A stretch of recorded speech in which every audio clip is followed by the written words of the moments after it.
कौन बनेगा नेता। नगर निगम के चुनाव पास आने वाले थे।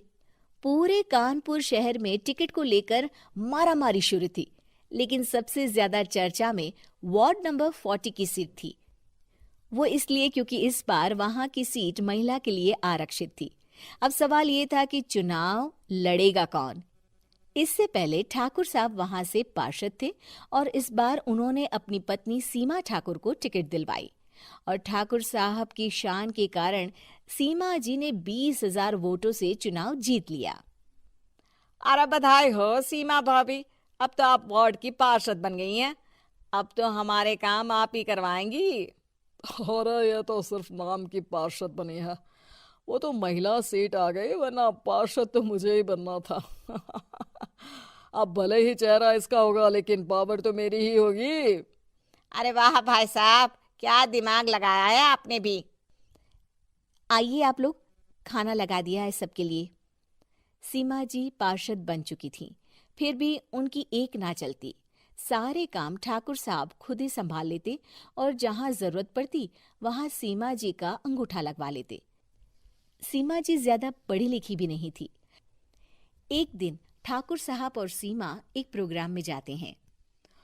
अरे ठाकुर साहब, आप आ गए। ओहो, पार्षद मैडम भी आ गई हैं। स्वागत है आप दोनों का। लगता है हमारे पार्षद फंड का सही इस्तेमाल हो रहा है। चलिए अब उद्घाटन करते हैं। ये लीजिए ठाकुर साहब कैची, आप ही सबसे पहले प्रवेश कीजिए। सब लोग आगे निकल जाते हैं और सीमा जी पार्षद होने के बावजूद भी पीछे खड़ी रह जाती हैं। वो देखती हैं कि वेलकम बोर्ड पर उनका नाम है, लेकिन महिला होने के कारण कोई उनका सम्मान नहीं कर रहा। अगले दिन एक आदमी उनके घर आता है। अरे ठाकुर साहब नमस्कार। कल ना हम नोटिस किए कि हमारा घर तो अवैध है और नगर निगम वाले उसे तोड़ने आ रहे हैं। अरे कुछ कीजिए ना ठाकुर साहब। देखो भाई, मैं तो ज्यादा कुछ कर नहीं सकता, पर अगर तुम सबकी जेब गर्म कर दो तो कुछ हो सकता है।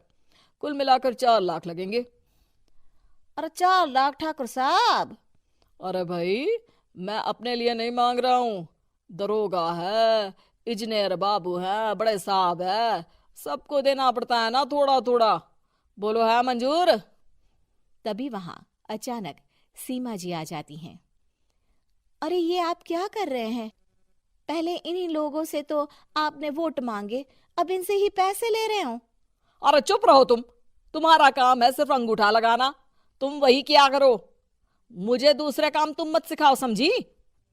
और तुम ना जाओ, अब पैसे लेकर आओ, वरना जेसीबी किसी भी वक्त आती होगी। सब कुछ ऐसे ही चलते रहता है। एक दिन सीमा जी और ठाकुर साहब को एक लोकल मीटिंग में बुलाया जाता है। वहां पर कई और अधिकारी लोग भी मौजूद रहते हैं। अब मैं चाहूंगा कि ठाकुर साहब हमारे बीच 2 शब्द कहें। मेरे प्यारे भाइयों और बहनों, आज मेरा सौभाग्य है कि मैं आप सबकी सेवा दिन रात कर पा रहा हूं। आपने मेरी पत्नी को भारी मतों से जिताया है, इसलिए मैं आप सभी का शुक्रगुजार हूं। मैं आप सबसे वादा करता हूं कि हमेशा की तरह हमारे वार्ड में किसी को कोई तकलीफ नहीं आने दूंगा। सभी लोग तालियां बजाने लगते हैं। अब मैं माननीय पार्षद मैडम को स्टेज पे बुलाना चाहूंगा। अपने नाम को बुलाया सुनकर सीमा जी एकदम चौंक जाती है। उन्हें बिल्कुल उम्मीद नहीं थी कि इतनी बड़ी जगह उन्हें मंच पर बुलाया जाएगा। जैसे तैसे वो मंच पर चढ़ती हैं। ऊपर जाते ही सीमा जी को सारी पुरानी बातें याद आ जाती हैं कि किस तरह उनके पति उन्हें कभी भी आगे बढ़ने नहीं देते और उनके नाम से गलत काम करते हैं। वो बोलने लगती हैं। मैं आपके वार्ड की पार्षद सीमा हूं। आप में से बहुत कम लोग ही मुझे जानते होंगे, क्योंकि इससे पहले मुझे कभी ऐसा मौका ही नहीं मिला। सारे मौके मेरे पार्षद पति यानी आपके ठाकुर साहब ही लेते रहे, लेकिन आज ये मौका मुझे मिला है तो मैं इसे ऐसे ही नहीं जाने दूंगी। मैं आपको ये बताना चाहती हूँ कि आपके ठाकुर साहब मेरे नाम की आड़ में गैर कानूनी काम करते हैं, जिस पर अंगूठों के निशान मेरे होते थे। इसीलिए मैं अपनी गलती मानती हूँ और आज अपने पद से इस्तीफा देती हूँ, ताकि आगे से कोई गलत काम ना हो पाए।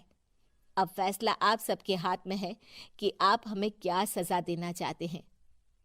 सीमा जी की बातें सुनकर ठाकुर साहब के चेहरे का रंग उड़ जाता है और वो शर्म से मुंह नीचा करके वहां से चले जाते हैं और पद से इस्तीफा देकर ही सही सीमा जी अपने आप में आत्मविश्वास महसूस करती हैं।